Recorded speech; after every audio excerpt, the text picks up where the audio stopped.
it is not aggressively Islamic, it will still be Egypt. But if Pakistan is not aggressively Islamic, it will be India. It's not an apocryphal. This is their real difficulty. Their entire nationhood depends on an approach to India which has to be adversarial. There is a larger cultural entity, civilisational concept, which I said earlier, and India will then absorb Pakistan. This is their greatest worry. This is the reality, but at the moment, large segments of Pakistan, large sections of Pakistan, not all, have begun to realize that this is a dead end. This has not given Pakistan what it needed, so it has created a schism within Pakistan. There is a Pakistan that wishes to now recognize India and work with India. There is a Pakistan that continues to believe that we have to have an adversarial attitude to India. There are two Pakistans. There are in reality more than two, but this is very broadly the two Pakistans. You have to contend with one, contain the other, and you have to relate to the one which wants good relations. It's a very difficult exercise. There's no other way to deal with it. Last two questions, yourself and yourself after that. I'm Kamal Namaste, sir. My question is basically relating to why have these successive governments failed to address the border management issue in spite of historically what you've already brought out and Kargil and Mumbai incident happening? No, this is a very big question. I'd like to stay with the first one, border management. Border management is really born of not deep-rooted. If you reflect, for example, let me give you an example and try and explain. It sounds a bit critical, but this is the reality. In 1947, we got independence. In 1949, the revolution resulted in coming into being of People's Republic of China. The first task that Mao addressed himself to was internal border settlement. China straight away started working on settling the borders and settling the internal situation within his country. That was Mao's. A study of Chinese history will clearly inform you of this. That is why the Aksai Chin effort was made. India, we attempted to not conquer really, but to assert our position globally without settling the issues internally. Internally, what was really creditable was the amalgamation, integration of the princely states, but the settlement of the international border of India could not be addressed because Jawaharlal Nehru had, within 2 years of the coming into government, the manager of the internal situation, late Sardar Vallabhbhai Patel, was gone. And the subsequent Home Ministers, who really ought to have met this challenge, did not meet it satisfactorily. So we continue to have an internally unsettled situation, whereas we were internationally more dominant than our position really. Now this is a continuing difficulty. And as time passed, the international borders continued to get more and more congealed into immobility. That is the situation that we have inherited. No one government can succeed in doing it unless there is a degree of unanimity in the political parties of India. The recent situation that we face with Bangladesh is a classic example. Those that are in government would want a settlement. Those that are not in government would look at the smaller question of the coming election and would not want a settlement. That is why very large parts of South Asia remain unsettled as territory. Maruf? Yes. Last question, and then you can. Praveen, so, and I'm a student. So, according to you, does Indian dictates Indian state as defined by the constitution, does it do justice to the idea of India as you would understand it spiritually or territorially? And is there a certain revision that you could think of? It's a difficult question to answer in categorical terms. Do the Indian states, the states of India are very different to, for example, the states of the United States of America. Even they had a civil war. And on civil war, there's more written every year in the United States of America than we write about the challenges and the problems of defining and working the Union of India. Do the states all meet this requirement? I have great difficulties in accepting that, and I'll cite just only 2 or 3 examples. Take the southern states of Tamil Nadu. Tamil Nadu today governs the Sri Lanka policy of India. It's not how it ought to be. I remember many years back, because I've worked in Parliament now for 9 terms, late Mrs. Gandhi was then the Prime Minister. We hadn't yet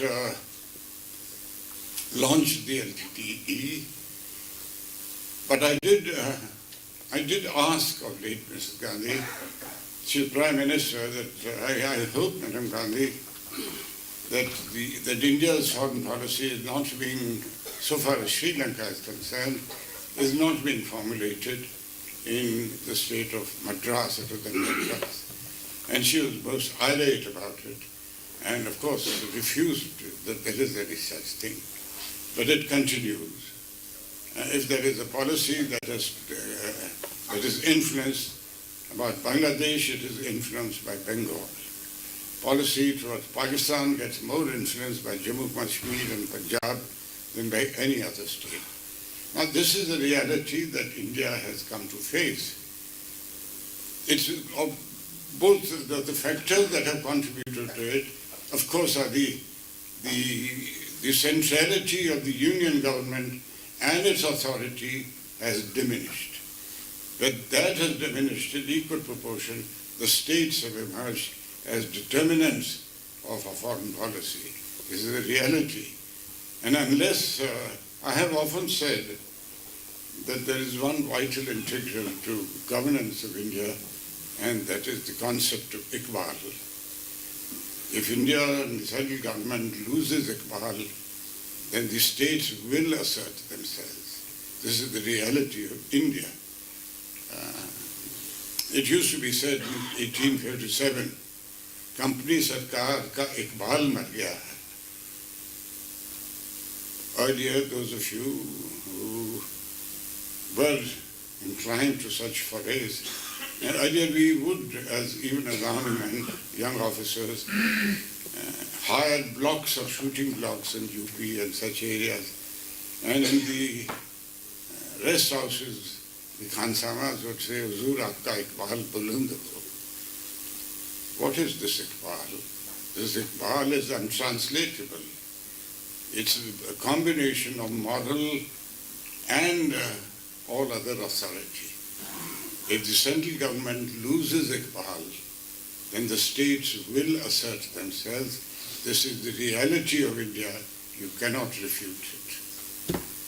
Maruf, any more? Thank you very much, sir. Well, thank you very much. Ladies and gentlemen, we'd like to stay with time, so I think we'll Thank you once Thank again, you sir. very much. You have clearly justified.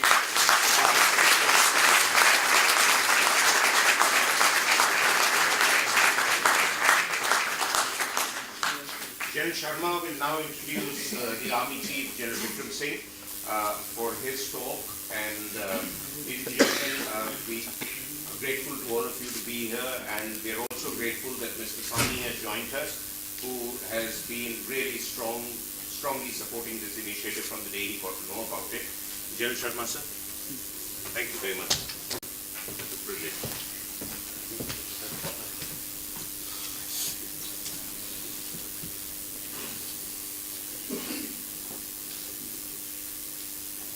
Thank you, sir, for your talk. We all enjoyed it. The take the opportunity to welcome Mr.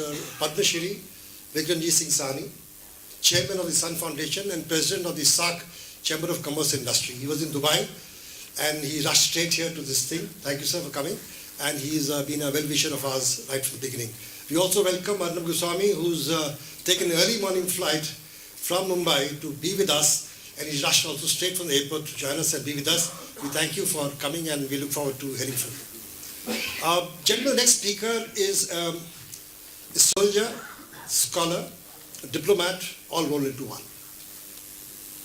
General Bikram Singh, Param Vishesh Seva Medal, UISM, ABSM, SM, and Sera Medal, ADC. The Chief Army Staff first came to limelight, I think, during the Kargil War, when as spokesman for the MEA, MOD combined, everybody of the country looked forward to his talk, which he composed himself with great amount of dignity, poise, and was the voice of reason. And I'm telling you that I was in London that time, that people from Pakistan and the world would believe what we said as authentic than what they heard from the other side. And thereafter he had a brilliant career. He commanded his troops in JNK, a brigade, a division, and a corps in the most sensitive JNK, and thereafter went on to become the Eastern Army commander. And it was during this time that he was the force commander in JNK and Eastern Army that he realized that there were some shortcomings in our force structure.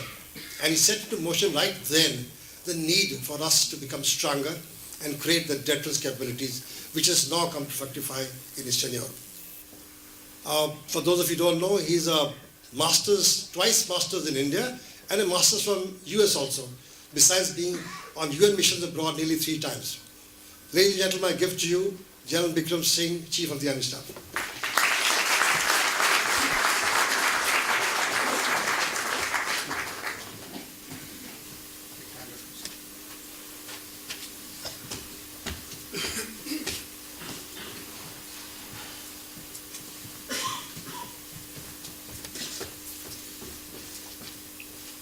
Jai Hind, ladies and gentlemen. I'm delighted to be here this morning and would like to thank at the very outset General Sudhir Sharma for his very kind words and also for the invite. Along with that, Maruf Raza for the invite as well. I think it's a very noble initiative they all started. And one thing which I learned is that most of the directors of this particular enterprise are ex-army officers, and that's a very healthy sign. A healthy sign because I know these people will be able to contribute to the ideas on India in the correct perspective and perhaps put across some ideas which can fructify over a period of time, provided we have the will, ways and means. Because this is something I want to put across, a noble thought, but we need to also evolve ways and means to be able to achieve these thoughts and these ideas as they come about. They should be able to germinate in times to come. And I think there is a positive move in this direction. Maruf Raza has already taken a commitment from me. I think the next initiative they have is going to be on border management. And I've already acceded to his request and said I'll be there. A word about His Excellency, the Honorable Member of Parliament. It's like speaking in front of him, like lighting a candle in front of a sun, I feel. And because I have seen him throughout as a colonel. I remember when I was the army spokesman during Kargil War. Virtually every evening I was in his office to get some very valued framework to speak with him. He's a visionary, as we all know, and you heard him. And I think I'll do my bit to perhaps live up to the kind of level and the pace that he set in this particular forum. Ladies and gentlemen, the subject that has been assigned to me, and I've been given 30 minutes, and I, as a soldier, intend sticking to those 30 minutes, and I would like more of that period to be utilized in the interactive session. I would welcome more questions on this. But what I'm speaking on essentially is Indian Army, a microcosm of our nationhood. I think a very apt subject. And before I get on to this, 2 aspects which were mentioned by the Honorable MP with regard to integrating the far-flung areas of our country. Let me bring out that the Indian Army has played a pivotal role in this regard. He gave an example of Nagaland, how things started over there, the insurgency. It was on account of alienation from the mainland. People didn't want to join the mainstream on the mainland. But let me show you, it is the conduct of the Indian Army, people-friendly conduct, people-friendly operations that have been undertaken by the Indian Army over almost 60 years in that area, that today we find the people of the Northeast very much part and parcel of India. They are Indians, if you ask me frankly. That metamorphosis from a local in that area saying, where is India, to talking greatly about the glorious history, the past of India, and identifying themselves as very worthy Indians is something that we have achieved today. And this has taken a large amount of sacrifice on the part of our soldiers. Let me show you this. It has not been easy, but I can say as Chief of the Army Staff with pride that today our Northeast is an integral part. There is fervor, there is thought today, there is a yearning for peace, and there is a groundswell amongst the people, not only for peace, but to be part and parcel of India. The other thing the Honorable MP talked about is the undefined borders. Let me show you, every inch of our land is being guarded by your arm, is being guarded by the military, by the Navy, by the Air Force where required, by the other services, in uniform. Army has done its bit, and let me show you that whether it's the northern borders or western borders, or borders along the other states, 6 states with which we share our borders, are being managed well, and being managed in a manner which upholds the international laws, holds the principle of sovereignty, the Westphalian model. We maintain good, healthy relations with our neighbors, and I must tell you that this particular task is being done well. Right, and now getting back onto the subject of we virtually being mini India. Well, ladies and gentlemen, that's a fact. That indeed is a fact. This 1.2 million strong army, it comprises soldiers from all walks of life, from all faiths, all religions, all communities, all languages, from the length and breadth of our country. And that's the cauldron, this is the melting pot, where all these people become one. That diversity unifies into a wholesome, homogeneous entity called the Indian Army. And we champion the core values. Why are we that entity? When you talk of India as an entity, the Honorable MP talked about the core values. He talked of the strength of our nation. A nation is gauged by the core values. And of course, over a period of time, the comprehensive national path. The attainment of that comprehensive national path has got to be done within the framework of certain civilized, certain laid down norms. And that's what our country has done. I fully understand the theme of this particular event is that there have been a number of incidents where perhaps some perceive that the image of our great country has got tainted or tarnished to some extent. I don't believe that. I'm a hardcore optimist. I feel that these are at times certain passing phases. Our country is too glorious, it's too strong. The cultural heritage of ours is simply outstanding. And India can never ever be brought down as far as our image in the international community is concerned.